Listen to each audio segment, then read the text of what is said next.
अस्सलामुअलैकुम। मैं Nadeem Iqbal level academy से सर्टिफाइड टैक्स एडवाइज़र।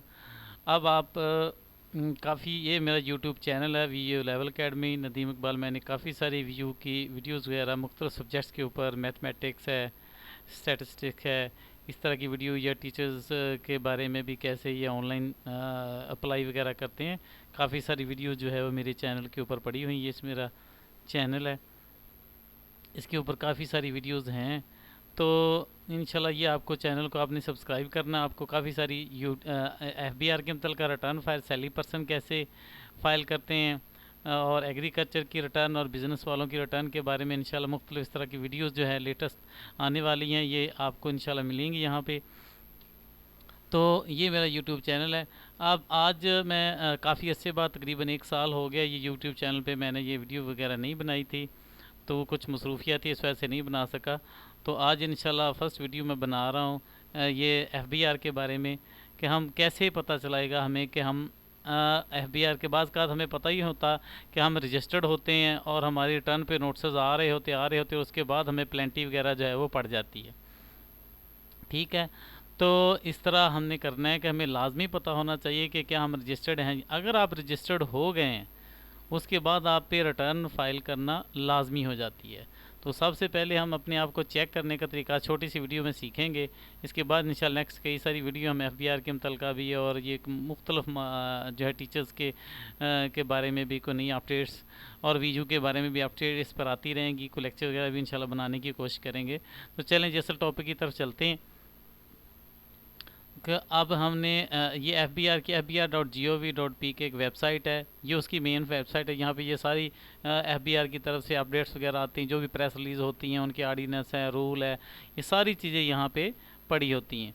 तो हमने क्योंकि आज चेक करना है, इसकी इस वेबसाइट के ऊपर भी होता है अलहदा ये इनकम टैक्स रिटर्न फाइल, जो हम रिटर्न फाइल करते हैं उसके लिए पोर्टल होता है। तो इसको यहाँ से भी आप ओपन कर, यहाँ पे क्लिक करेंगे तो हमें ये IRIS 2.0 जो है ये पोर्टल की तरफ ले जाएगा।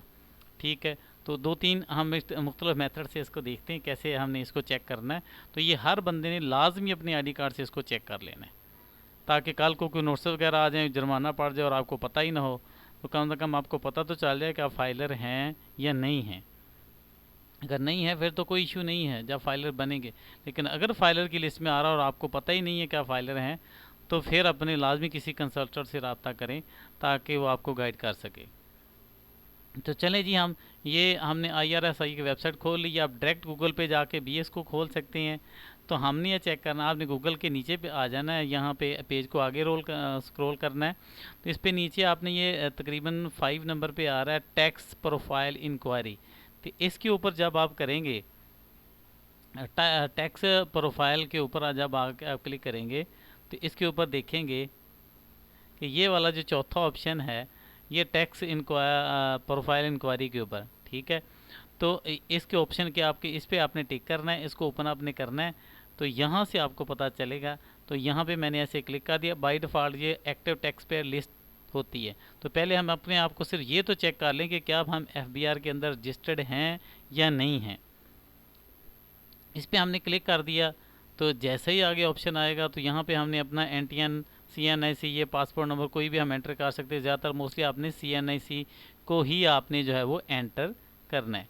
तो जैसे और आगे आगे आप अपना CNIC CNIC को पुट करेंगे। CNIC पुट करने के बाद एक कैप्चा कोड होता है, कैप्चा कोड को पुट करेंगे, और कैप्चा कोड पुट करने के बाद आपने उसको वेरीफाई पे क्लिक कर देना है। जैसे ही आप क्लिक करेंगे, तो आपके सामने जो है वो मुकम्मल डिटेल उस फाइलर के मुतल्लिक़ के वाक़ई, अगर तो ये लिस्ट यहाँ पे आ रही है तो इसका मतलब है कि आप रजिस्टर्ड हैं। अगर यहाँ पे कोई लिस्ट ये नहीं आ रही तो इसका मतलब आप रजिस्टर्ड नहीं है, फिर आपको इतनी परेशानी वाली बात नहीं। अगर आपका रजिस्टर्ड आ रहा है, ठीक है, तो फिर आपने कौन कौन सी मालूमात को चेक करना है। सबसे तो पहले आपका रजिस्ट्रेशन नंबर, यानी हमारा CNIC नंबर ही रजिस्ट्रेशन नंबर होता है एफबीआर में। पहले एफबीआर में एक अलहदा से, जैसे ये नीचे रेफरेंस नंबर आ रहा है कि NTN नंबर होता है, तो इसी को हम NTN नंबर का नाम देते हैं। तो ये हमारा नेशनल टैक्स नंबर होता है, टैक्स पेयर नंबर होता है। तो ये हमारा जो होता है, तो सैलरी पर्सन के ये सैलरी स्लिप के ऊपर भी आ रहा होता है। उसके बाद आप सेल पर्सन के लिए हैं रजिस्टर्ड या नहीं हैं, उसके बाद अपना नेम आ जाएगा, अपने नेम को भी चेक करना है कि आपकी स्पेलिंग वगैरह ठीक है अगर आप रजिस्टर्ड हैं। कैटेगरी पाकिस्तानी मेल है। उसके बाद आप आ जाएगा रजिस्ट्रेशन नंबर भी, ये इंडिविजुअल के लिए आईडी कार्ड नंबर ही होता है। उसके बाद अपने अपना ईमेल देखना है जो थोड़ा सा शॉर्ट फॉर्म के अंदर स्टार वगैरह लगाए होते हैं, तो ये हिंट होता है, सिर्फ उसे ही पता होता है कि ये मेरा है वाकई इस तरह का बना हुआ। तो इसलिए एफबीआर जो हर एक को शो नहीं करता, आईडी कार्ड से नंबर से कोई भी चेक कर सकता है, लेकिन अपने ईमेल और अपने फ़ोन नंबर को वो चेक नहीं कर सकता। तो यहाँ पे अपना ईमेल नंबर, बाज़ को कहता है हमें पता ही नहीं हम रजिस्टर्ड थे और रजिस्टर्ड होते, तो यहाँ पे ईमेल नंबर भी किसी ने कोई ऐसे फर्जी डाला होता है नीचे, फ़ोन नंबर भी ऐसे। तो ये दोनों चीज़ें जो है ना आपने अपनी किसी से भी आपने अगर फाइलर बने हुए हैं, आप रिटर्न फाइल करवा रहे हैं, तो इस तरह आपने जाके प्रोफाइल हिस्ट्री पे लाजमी ये चेक कर लेना है कि क्या आपका ईमेल नंबर और यहाँ पे जो ईमेल है और आपका जो फ़ोन नंबर है वो आपका ही है। नीचे एड्रेस वगैरह तो कोई भी लिखा जा सकता है, जो आप रजिस्ट्रेशन टाइम लिखवाएंगे अगर आपका चेंज हो गया तो आप दोबारा चेंज भी करवा सकते हैं। उसके बाद आप कब से रजिस्टर्ड हैं, ये ख़ास तौर पे डेट है कि 4 अगस्त 2019 से जैसे यहाँ पे आ रहा है कि आप रजिस्टर्ड हैं, और आरटीओ ऑफिस कौन सा है। तो अगर आपका ये इशू आ रहा है कि आपका यहाँ पे ईमेल एड्रेस ये पासवर्ड ठीक नहीं है, तो फिर अगर तो आपके पास पासवर्ड वगैरह है या कंसल्टेंट के पास जाएं जिससे आप काम करवा रहे हैं, तो उससे ये अपनी इन्फॉर्मेशन यहाँ पे चेंज करवाएं, ठीक है। अदरवाइज़ आपको आरटीओ के पास जाना पड़ता है, वहाँ एक सिंपल सा फॉर्म देते हैं, वहाँ पे आप कहते हैं अपनी हमने प्रोफाइल के अंदर ईमेल एड्रेस और फ़ोन नंबर को चेंज कराना है, तो एक सिंपल सा फॉर्म आपको दे देंगे, आप उसको फिल करेंगे जो नया रखना चाह रहे हैं, नेटवर्क भी बात सिम का बता देंगे, और वहाँ पे उसको आप डायरी करवाएं, और वहाँ पे अगर बैठ जाएंगे तो आप करीबन कोई 15-20 मिनट 1 घंटा ज़्यादा से ज़्यादा लग जाता है, तो उसके अंदर वो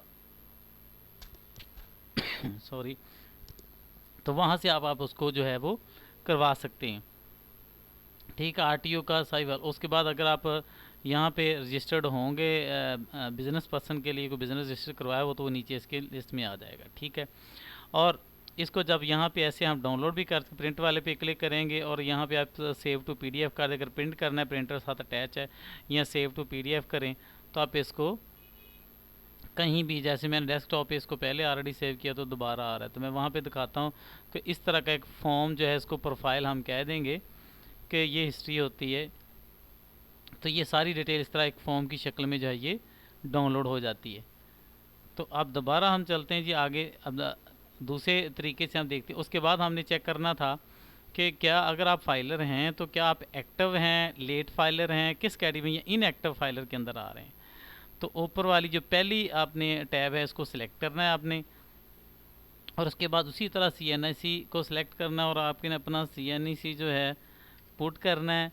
पुट करने के बाद जो है आपने कैप्चा कोड, डेट भी आप देख सकते हैं, स्पेसिफिक डेट पे आप अपने आप को चेक करना चाह रहे हैं कि उस वक्त आप एक्टिव थे या नहीं थे, तो आप दल का वो डेट जो है यहाँ से वो सिलेक्ट कर सकते। उसके बाद आपने कैप्चा कोड अगेन पुट करना है, करने के बाद फिर वेरीफाई करेंगे तो आपका स्टेटस आपको पता चल जाएगा कि आप एक्टिव टैक्स पेयर लिस्ट के अंदर शामिल। अगर तो आप एक्टिव टैक्स पेयर लिस्ट में हैं तो फिर आपको FBR की जो भी 50% हर जगह पे डिस्काउंट है, या आपको प्रॉपर्टी वगैरह परचेज करते हैं तो 3% यानी आपको फुल डिस्काउंट उसमें मिलेगा। आपका नेम आ जाएगा, आईडी कार्ड नंबर होगा और एक्टिव, और इसके साथ यहाँ पर जहाँ पे एक्टिव लिखा हुआ है, बाज़ का यहाँ पे एक्टिव की बजाय लेट फाइलर आ रहा होता है, लेट एक्टिव फाइलर।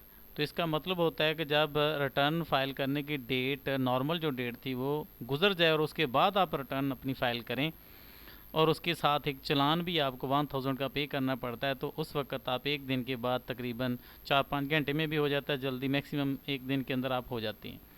तो यहाँ पे फिर लेट एक्टिव आता है।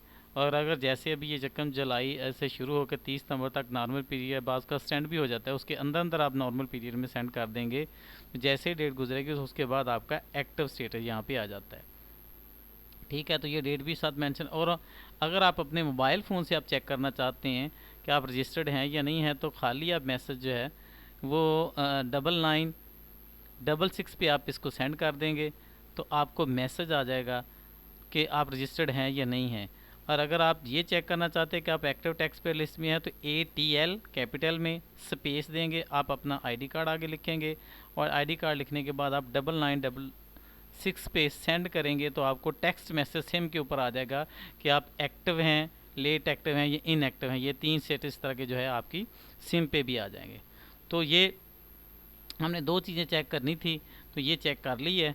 ठीक है। तो इंशाल्लाह नेक्स्ट वीडियो बनाएंगे उसके बारे में, सैलरी पर्सन की रिटर्न फाइल कैसे करते हैं, एग्रीकल्चर की रिटर्न फाइल, ये इस तरह की मुख्तलिफ रिटर्न फाइल जो भी बिज़नेस पर्सन की है, शॉपकीपर होता है, जो छोटा मोटा कोई बिज़नेस का काम करता है, तो उसके लिए हम इंशाल्लाह नेक्स्ट रिटर्न जो नए फॉर्मेट के मुताबिक एफबीआर की तरफ से काफ़ी अभी भी वो फाइल रिटर्न सेंड तो हो रही है, लेकिन वो एक्टिव उसके अंदर नहीं जा रही आगे।